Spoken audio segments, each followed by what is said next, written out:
Social distancing के साथ IMA में पासिंग आउट परेड, देश को मिले 333 नए अवसर। देश में कोरोना संक्रमितों की संख्या 3,08,993, अब तक 8,884 लोगों की हो चुकी है मौत। नक्शा विवाद के बीच नेपाल भारत सीमा पर गोलीबारी को लेकर गृह मंत्रालय गंभीर, 1 की मौत, 2 जख्मी। कोरोना से जंग के बीच चांद पर जाने की तैयारी, जापान के मिशन मून का सपना साकार करने में जुटा भारत। कश्मीर में आतंकियों पर डबल अटैक, पुलवामा और कुलगाम में मुठभेड़, 2 दहशतगर्द ढेर। नमस्कार, स्वागत है आप सभी का जनादेश एक्सप्रेस लाइव में और मैं हूं आपके साथ सुप्रिया भट्ट। और चलिए खबरों की शुरुआत करेंगे, जहां आज देश को 333 नए अवसर मिल गए हैं। जी हां, देहरादून के आईएमए की पासिंग आउट परेड आज संपन्न हो चुकी है, जिसमें कुल 423 जेंटलमैन कैडेट्स पास आउट हुए हैं। वहीं 333 कैडेट्स भारतीय सेना में अफसर बने हैं, जबकि 90 मित्र राष्ट्रों के कैडेट्स भी पास आउट हुए हैं। परेड में मुख्य अतिथि के रूप में थल सेना अध्यक्ष जनरल मनोज मुकुंद नरवाने रहे। इस अवसर पर थल सेना अध्यक्ष जनरल मनोज मुकुंद नरवाने ने परेड की सलामी ली। ऐसा पहली बार हुआ है कि कोरोना वायरस के चलते कैडेट्स के परिजन परेड में शामिल नहीं हो पाए। परेड में सोशल डिस्टेंसिंग का भी पूरा ख्याल रखा गया। साथ ही सभी कैडेट्स ने चेहरे पर मास्क लगाकर परेड की। सीएम त्रिवेंद्र सिंह रावत ने प्रदेश में चल रहे कई मुद्दों को लेकर के सचिवालय में बैठक की और फिर मीडिया से मुखातिब हुए। उन्होंने कहा कि सभी ने अपने वेतन का एक वित्तीय हिस्सा सीएम राहत कोष में देने का निर्णय लिया है। उन्होंने कहा कि देश और राज्य में इनकम के सोर्स कम होने को लेकर भी अधिकारियों को निर्देशित किया गया है। जहां पर भी कटौती संभव हो, कटौती को करना चाहिए। साथ ही उन्होंने नई भर्तियों पर रोक लगाने को लेकर कहा कि ऐसा कुछ नहीं है, बल्कि पहले शासनादेश देखना चाहिए और लोगों को सोचना चाहिए कि इसके पीछे सरकार की मंशा क्या है। साथ ही उन्होंने कहा कि सोशल डिस्टेंसिंग को लेकर अभी परिवहन विभाग सही से निर्णय नहीं ले पा रहा है। सभी ने अपने वेतन का एक हिस्सा इस वित्तीय वर्ष के लिए मुख्यमंत्री राहत कोष में देने का निर्णय किया और जिस तरह की हालात हैं देश के अंदर, राज्य के अंदर, जो आय के सोर्स हैं वो काफ़ी कम हो गए, काफ़ी सीमित हुए हैं और इसलिए अधिकारियों को निर्देश दिया था हमने, आप तब्यता कीजिए, जो जहाँ पर भी कटौती हो सकती है उस कटौती को करना चाहिए। एक फेज है ये, एक फेज है ये, इस फेज के निकलने के बाद सब सामान्य हो जाएगा। लेकिन मैं आज मीडिया में पढ़ रहा था कि नई भर्तियों पर रोक लगा दी गई है, ऐसा मैं आज पढ़ रहा था। ऐसा नहीं है, तो शासनादेश देखना चाहिए और तभी मैं समझता हूँ सरकार की मंशा क्या है, सरकार क्या करने जा रही है। इसके अलावा क्वारंटीन सेंटर में एक युवक की आत्महत्या को लेकर के सीएम त्रिवेंद्र सिंह रावत ने बयान दिया है। उन्होंने कहा कि जिस किसी कारणों से युवक की मृत्यु हुई है, इसकी जांच कराई जाएगी। वहीं सीएम त्रिवेंद्र ने इस दौरान कांग्रेस पर हमला बोलते हुए कहा कि विपक्ष सुव्यवस्थाओं से परेशान है। विपक्ष सरकार को परेशानी में डालना चाहता है, लेकिन सरकार हर नागरिक के प्रति अपनी जिम्मेदारी को बखूबी समझती है। विपक्ष तमाम जो सुव्यवस्थाएं हैं उनसे परेशान होकर के वो सरकार को परेशानी में डालना चाहता है, लेकिन हम उनकी योजना को सफल नहीं होने देंगे। सरकार प्रत्येक नागरिक के प्रति जो उसकी जिम्मेदारी है उसको बहुत अच्छी तरह समझती है और हम उसको बखूबी निभाएंगे। तो वहीं इससे इतर क्वारंटीन सेंटर में युवक की आत्महत्या मामले को लेकर के कांग्रेस उपाध्यक्ष सूर्यकांत धस्माना ने कहा कि युवक द्वारा आत्महत्या, इलाज से आ रही दुर्गंध से ये आशंका है कि आत्महत्या 2-3 दिन पहले की हो सकती है। संस्थागत क्वारंटीन की बदहाल व्यवस्था को लेकर धस्माना ने राज्य की त्रिवेंद्र सरकार पर जोरदार हमला करते हुए सरकार से पूछा है कि क्या त्रिवेंद्र सरकार ने उत्तराखंड की जनता को भगवान भरोसे छोड़ दिया है। धस्माना ने कहा कि कांग्रेस अब लोगों के साथ बीजेपी सरकार द्वारा किए गए अमानवीय व्यवहार को बर्दाश्त नहीं करेगी। पहले पौड़ी में एक आत्महत्या क्वारंटीन सेंटर में हुई, आज बालावाला देहरादून में जो क्वारंटीन सेंटर है उसमें एक युवा ने आत्महत्या कर ली। बहुत हालत खराब है क्वारंटीन सेंटर्स की। हम लोग पहले दिन से सरकार से कह रहे थे, बच्ची को सांप ने काट लिया तो बच्ची मर गई, उसके बाद एक आत्महत्या हो गई, आज आत्महत्या हो गई। उससे पहले भोजन में कीड़े खाने में मिल रहे थे लोगों को। तमाम क्वारंटीन सेंटर से वीडियो जो वायरल हुए हैं वो पूरे राज्य भर के क्वारंटीन सेंटर्स के हालात मैं पूछना चाहता हूं कि 638 करोड़ रुपया जो मुख्यमंत्री कह रहे हैं जो हमने स्वास्थ्य के सेक्टर में दिया है, बताएं ना कहाँ है वो पैसा, किसके लिए दिया, कहाँ दिया, किसको दिया। इस तरह से पूरे राज्य की जनता का खून पसीने का पैसा आप घपलेबाजी में उड़ा रहे हैं।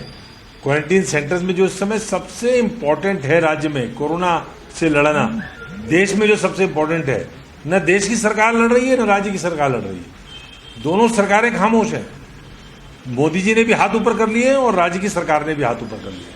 चलिए खबरों में आगे बढ़ेंगे, जहां मेयर सुनील उनियाल गामा ने संपूर्ण नगर में 7वें चरण में सैनिटाइजेशन अभियान से पूर्व नगर निगम में मुख्य नगर स्वास्थ्य अधिकारी डॉक्टर कैलाश जोशी और वरिष्ठ नगर स्वास्थ्य अधिकारी डॉक्टर RK सिंह को महत्वपूर्ण बिंदुओं पर निर्देश दिए। इस अवसर पर मेयर सुनील उनियाल गामा ने कहा कि जहां भी कोरोना के मरीज मिल रहे हैं उस मोहल्ले और बस्ती को सैनिटाइज करने का काम नगर निगम द्वारा किया जा रहा है। उन्होंने बताया कि हमारे 7वें चरण का 2 दिन काम चल रहा है और 50 वार्डों में आज और 50 वार्डों में कल सैनिटाइजेशन का काम किया जाएगा। और फिलहाल यहाँ रुकेंगे एक छोटे से ब्रेक के लिए, जल्द हाजिर होते हैं कुछ और खबरों के साथ।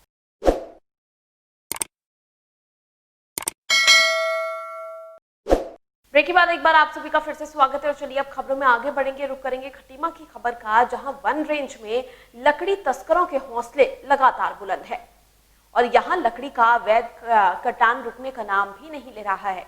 एक हफ्ते पहले जहां खटीमा में लाखों की अवैध सागौन की लकड़ी वन विभाग द्वारा पकड़ी गई थी, वहीं अब खटीमा वन रेंज के बनबसा छीनी गोट कंपार्टमेंट के जंगल में लकड़ी तस्करों ने खैर के कई पेड़ों पर आरी चलाने का काम किया है। इसको ध्यान में रखते हुए विभाग खटीमा की टीम ने रात में छापेमारी कर मौके से काटी गई खैर की लाखों की कीमत की लकड़ी बरामद की है। हालांकि लकड़ी काटने वाले तस्कर मौके से फरार हो गए हैं। वन विभाग ने जहां इस मामले में अज्ञात तस्करों के खिलाफ केस दर्ज कर लिया है, वहीं वन विभाग की टीम अज्ञात तस्करों की तफ्तीश में जुट गई है। देहरादून में तेज रफ्तार का कहर देखने को मिला, जहां गलत तरीके से ओवरटेक करते हुए एक कार और एक ट्रक की जोरदार भिड़ंत हो गई। टक्कर के बाद कार एक डिवाइडर से टकरा गई, जिसके बाद कार बुरी तरह से क्षतिग्रस्त हो गई। हालांकि बड़ा हादसा होने से बच गया। तस्वीरें भी आपको इस दर्दनाक हादसे की यहाँ पर दिखा रहे हैं। वहीं घटना में 3 लोग घायल हो गए हैं। हालांकि सभी को मामूली चोटें आई हैं। पूरी घटना देहरादून में रिस्पना पुल के जोगीवाला पुलिस चौकी के पास की है, जहां टिहरी के हिंडोला खाल निवासी रोशन लाल अपने बेटे कुलदीप और परिवार के साथ देहरादून के एक अस्पताल में इलाज कराने के बाद कल दोपहर कार से घर वापस जा रहे थे। सामने से आ रहे एक ट्रक को गलत तरीके से ओवरटेक करते समय ये हादसा हुआ है। सरकार के वरिष्ठ शिक्षा मंत्री अरविंद पांडे, जो कि अक्सर विवादों में रहते हैं, कभी किसी पुलिस चौकी पर विवाद हो जाता है, कभी किसी अफसर को लेकर विवाद के साथ उनके नाम जुड़ जाते हैं। कहने को तो ये पिछले 8 साल से लगातार गदरपुर विधानसभा के विधायक और 3.5 साल से उत्तराखंड सरकार में संस्कृत युवा कल्याण खेल के शिक्षा मंत्री हैं। लेकिन अगर बात करें 65 गदरपुर विधानसभा क्षेत्र के ग्रामीण क्षेत्रों की, तो सड़कों का बुरा हाल है। चाहे वो शंकर नगर गांव की रोड हो, जिस पर एक गदरपुर का नामी गिरामी स्कूल भी है और बच्चों को आने जाने में अत्यधिक परेशानी का सामना करना पड़ता है। गदरपुर मटकोटा मार्ग की ओर जाने वाली सड़कों पर कई मौतें हो चुकी हैं, लेकिन हालात जस के तस हैं। ऐसे में अनेक गांव, जिनकी संख्या 2 दर्जन से अधिक है, इन सभी गांवों की सड़कों के बुरे हाल हैं। लेकिन मंत्री जी आज भी पिछली कांग्रेस सरकार को दोष देते हुए दिखते हैं। मंत्री अरविंद पांडे का कहना है कि पहले तो 5 साल कांग्रेस सरकार ने काम ही नहीं करने दिया, अब 3 साल से अधिक सरकार बने हुए हैं, लेकिन सड़कों की हालत जस की तस है। इस पर कैबिनेट मंत्री अरविंद पांडे का कहना है कि सभी कार्य एक साथ नहीं हो सकते हैं। और ये दुर्भाग्यपूर्ण है कि यहाँ पर जो विधायक हैं वो इस समय मंत्री भी हैं, शिक्षा मंत्री हैं, बावजूद इसके जो भी ग्रामीण इलाका है वहाँ की सड़कें बिल्कुल टूटी हुई हैं, क्षतिग्रस्त हैं। चलना बहुत मुश्किल है, आप पैदल नहीं चल सकते। किसी बड़े वाहन को लेकर जाना तो बहुत ही मुश्किल का काम है, क्योंकि बहुत नुकसान होता है। तो ये अपने आप में बहुत दुर्भाग्यपूर्ण बात है कि 3 साल इस सरकार को बने हुए हो गए, ना सिर्फ शहर की सड़कें दुरुस्त हुई हैं, गाँव की सड़कें भी बिल्कुल बदहाल हैं। बीच में माननीय मंत्री जी ने भी कहा था इस सड़क का जो है सड़कें सारी ठीक होंगी, और बीच में लॉकडाउन हो गया है, तो मेरे को लग रहा है कि लॉकडाउन के बाद अवश्य हमारे माननीय मंत्री जी कुछ प्रयास करेंगे और सारी सड़कें ठीक करवाएं। बहुत सारे काम होते हैं ना, तो हर काम में टाइम लगता है, तो नहीं चाहिए थी, लेकिन अगर जो काम नहीं हो पाया, अब होना चाहिए। प्रदेश सरकार के कैबिनेट मंत्री अरविंद पांडे जी यहाँ के क्षेत्रीय विधायक हैं, उसके बावजूद भी हमारी विधानसभा गदरपुर सड़कों के मामले में सबसे पिछड़ी हुई विधानसभा मानी जाएगी, क्योंकि आप देखिए चाहे गदरपुर मटकोटा रोड देख लीजिए, उसका बुरा हाल है, उसमें खड्डे इतने गहरे गहरे हैं और लगभग करीब 22 मौतें उस रोड पे हो चुकी हैं। हम तो शुक्रिया अदा करेंगे गुरुद्वारा दिनेशपुर के बाबा जी का, जिन्होंने कार सेवा करके उस समय में उस रोड की मरम्मत करी, जो आज थोड़ी बहुत चलने लायक है। और चलिए खबरों में आगे बढ़ेंगे, रुक करेंगे कानपुर की खबर का, जहां एक हॉस्पिटल की तरफ से लापरवाही के चलते जच्चा बच्चा की मौत हो गई है। जी हां, कानपुर नगर में महाराजपुर थाना क्षेत्र के कुछ ही दूरी पर आरएस हॉस्पिटल की घोर लापरवाही सामने आई है, जिससे जच्चा बच्चा की मौके पर ही मौत हो गई है, जिसके विरोध में गुस्साए परिजन हॉस्पिटल के डॉक्टरों से हाथापाई करने पर उतारू हो गए, जिसके बाद मौके पर पहुंचे महाराजपुर थानाध्यक्ष राघवेंद्र सिंह के द्वारा सभी परिजनों को शांत करवाया है और हॉस्पिटल समेत सभी डॉक्टरों के ऊपर उचित कार्यवाही करने का आश्वासन दिया। आपको बता दें कि महाराजपुर कस्बे के सुभाउली गांव की निवासी गर्भवती रेखा देवी की डॉक्टरों की घोर लापरवाही के चलते बच्चे को जन्म देने के समय ऑपरेशन के दौरान उनकी मौत हो गई थी। और चलिए खबरों में आगे रुक करेंगे सितारगंज की खबर का, जहां ग्राम सभाओं में ग्राम प्रधानों और ग्राम पंचायतों अधिकारियों की मनमानी के चलते ग्राम प्रधान और वार्ड मेंबरों का जमकर उत्पीड़न हो रहा है, जिसका उदाहरण सितारगंज विकासखंड की ध्यानपुर ग्राम सभा में देखने को मिला, जहां भ्रष्टाचार के खिलाफ लड़ रही उप प्रधान ने ग्राम पंचायत विकास अधिकारी और प्रधान के खिलाफ कार्रवाई की मांग करते हुए उप जिला अधिकारी कार्यालय पर दर्जनों उप प्रधानों ने शिकायत पत्र सौंपा और कार्रवाई की मांग की। आपको बता दें, ग्राम प्रधान के नीचे उप ग्राम प्रधान और वार्ड मेंबर अपने अपने वार्ड की समस्या ग्राम प्रधान को खुली मीटिंग में नोट करवाते हैं, लेकिन ग्राम प्रधान और ग्राम पंचायत अधिकारी ऊपरी अधिकारियों के साथ मिली भगत करके उप ग्राम प्रधानों और वार्ड मेंबरों को बिना मीटिंग और बिना किसी पूछताछ के सभी कार्यों को करवाते हैं, जिसमें भारी धांधली और कमीशन खोरी को अंजाम पहुंचाया जाता है। इसकी जानकारी होते हुए भी उच्च अधिकारी कोई कार्रवाई नहीं करते और शिकायत करने पर उन्हें डांट कर भगा दिया जाता है। कि जन लविंदर कौर, ये हमारी यही मांग है कि हमारे उप प्रधान लविंदर कौर के खिलाफ जो मुकदमे दर्ज करवाए हैं समर सिंह प्रधान ने और सेक्रेटरी देवेंद्र मेहता ने, वो अपने वापस ले मुकदमे, नहीं तो हम बड़े अधिकारियों के पास जाके धरना प्रदर्शन करेंगे और सभी ग्रामीण हमारे साथ हैं, हमें न्याय मिलना चाहिए। हर एक ग्राम सभा में आजकल क्या हो रहा है कि प्रधान जो है उप प्रधान को कुछ भी नहीं समझ रहे हैं। ये उनका कहने का मतलब है, वो अपने सभी को कहते हैं कि हमारी सेक्रेटरी के साथ और बीडीओ के साथ हमारी अच्छी संबंध है, आप लोग हमारा कुछ नहीं कर सकते हैं, आप जहां मर्जी चले जाइए, लेकिन हमारा कुछ नहीं कर सकते हैं। आज के समय में प्रधान उप प्रधान को कुछ नहीं समझते हैं।